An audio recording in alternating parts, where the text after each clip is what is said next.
Hey there friends, welcome back to my YouTube channel.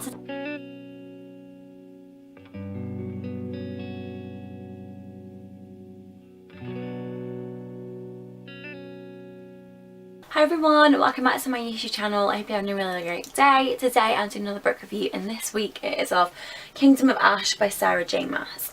This book is the final in the Throne of Glass series. I think this is book either number 7 or number 8.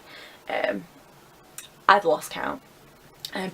But this series is pretty much my favourite series of all time, and I have to say, pretty sure this is now my favourite book in this series. So I gave Kingdom of Ash 5 out of 5 stars. This book was absolutely spectacular. It's nearly 1,000 pages long. It is 980 pages, so it's pretty much 1,000 pages. It's an absolute beast. And I absolutely loved it. I loved every single second of it. Sarah J Maas. This is Sarah J Maas at her absolute best. Throne of Glass world is one that over the last few years I've completely fallen in love with. I scrolled back on my channel and I started reading these books in 2015. I think the first one was released in 2014. I reviewed the first, I think I pretty much reviewed every book in this series on my channel. The first 3 books I reviewed in pretty quick succession from the looks of things when I had to scroll back. I just cannot recommend this series enough. I think I just said I gave this book 5 out of 5 stars. This is one of those series that literally just gets better and better and better the further into it you get, and as I said, I think this is potentially my favourite book of the entire series. So you kind of have to get through all 7 previous books to get to this, but in my opinion it is worth it. Now when I was putting this on my Goodreads to say I was reading it and then updating with my pages every few days, I accidentally saw what I thought were a few spoilers. Luckily they actually weren't. One of them was that someone felt like it was basically a rip-off of Lord of the Rings. It's not a rip-off of Lord of the Rings at all. But there are some very subtle references to Lord of the Rings, which I could really, as a Lord of the Rings fan, really appreciated actually, and thought it was a really kind of nice nod to the inspiration of Sarah J Maas, and also showing, you know, the development of fantasy. What I absolutely loved again about this world is that Sarah J Maas does not shy away from having both strong females and males. The main character is a female, but you don't see it too often in fantasy sometimes. There's more than 1 or 2 kick-ass women that do not need saving, that are their own keepers, that can fight their own battles, and in this world that's pretty much all of them. It's incredible. And there's a scene at the end where Aelin gets all of the women who have helped her along this journey to walk with her, and it made me cry, because it was just like, you know, Aelin's like, I could not have done this without these women, I could not have done this alone, and really kind of shows the strength but also the differences of the women that Sarah J Maas has written into this world, and they are just fantastic. And I think everyone can really identify with a different one of them. As I think you've probably gathered, I absolutely adored Kingdom of Ash. I read this a lot on the tube on my commute into work. I've read it on trains, tubes, buses. I've cried on various forms of public transport. I've internally screamed and shouted and cheered, as well as in my room externally doing that, just because this book just brought about so much emotion. And by the end of these 7 books, you really love these characters. I personally really love these characters. I really want them to do well. I really want them to just live, and I wanted everything to go well. And you know, when things went wrong, like, Sarah J Maas wrote them so spectacularly that it had me crying, and when things went right I was like cheering, either internally or actually externally. And not very many things can get that out of me, especially in books.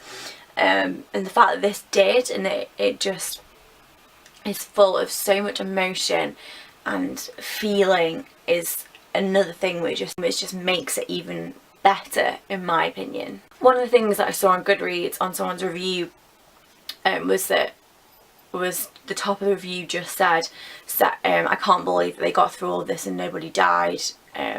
I mean, if you've read any of the other books, you know that main characters die. The series starts off with like pretty much 4 main characters, and one of them gets killed off in the second book.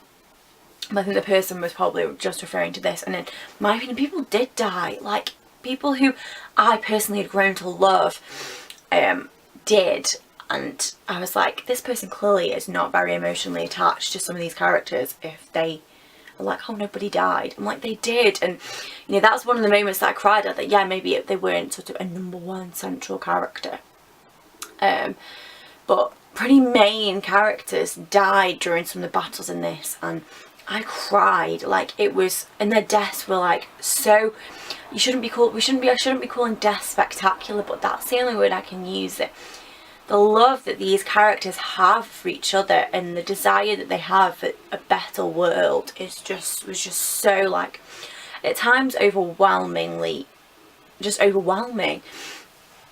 And I can just can't commend Sarah J Maas's writing enough, and her world building, and her ability to just think outside the box.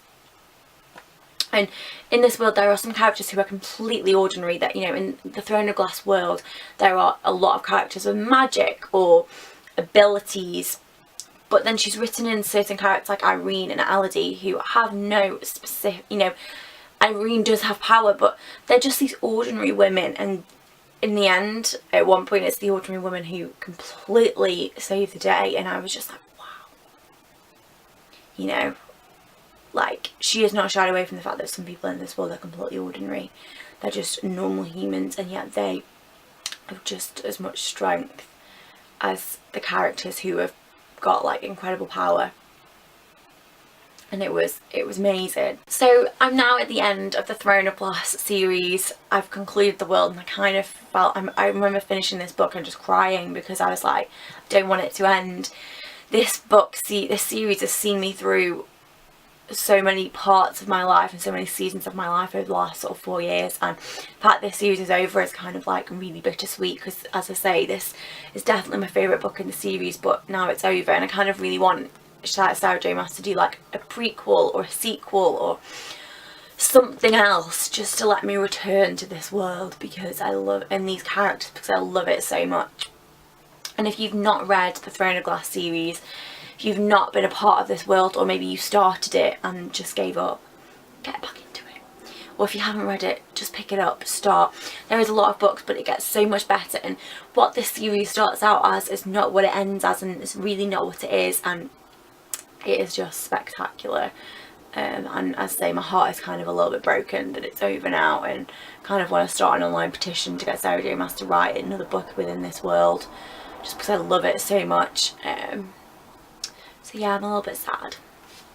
So those are my thoughts on Throne of Glass, Kingdom of Ash, the final book in the Throne of Glass series. I didn't want to go too in depth in this review, just because I didn't want to give too many spoilers away in case you've not finished it yet, or you've not even read it.